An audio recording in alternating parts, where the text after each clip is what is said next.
through my working life, we've installed and commissioned lime slagging plants basically all over. Some of the plants which we installed probably maybe over 5 years back, you go there today, it looks like it's just been installed last month or it hasn't started working. They're very neat. You go to some of the plants, then you find like there's a bit of build up everywhere, and so I'm just trying to give that background, bringing to my question that I want to pose to you guys. Maybe I'll pose it to Karsten. What causes lime buildup? Yeah, the lime buildup is effectively the chemical reaction of that hydrated lime wanting to go back to its natural state again, and it actually reacts with carbon dioxide in the air.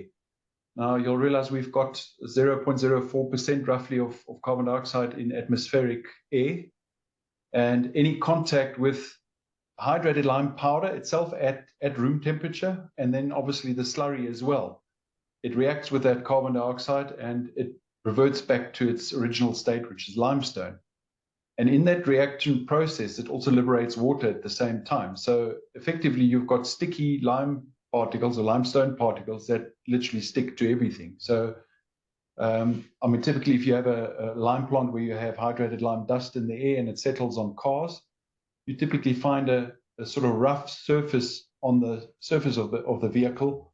And that is not just because the stuff stuck to the actual the powder is stuck to the actual surface. It's actually that chemical reaction with the carbon dioxide liberating water and then becomes limestone.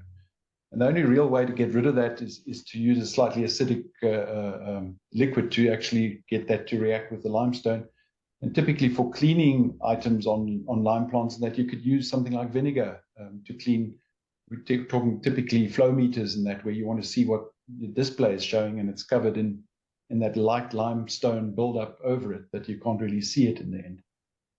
From a piping point of view, obviously you want to make sure that you don't get that buildup inside the pipes, because that would typically reduce your diameters and ultimately render that pipeline useless. So typically there's also carbon dioxide, dissolved in water, and I think Simon will give us a bit more detail on another mechanism that happens there.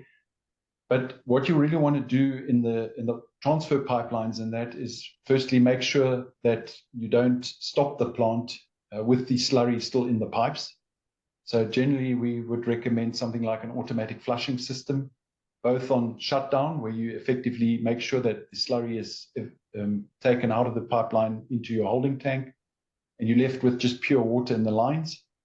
Firstly, it settles out, and then obviously while it's settled and sitting in the bottom of the pipeline, it reacts with the dissolved carbon dioxide, and it makes a micron layer on the inside of the pipes in terms of the limestone buildup.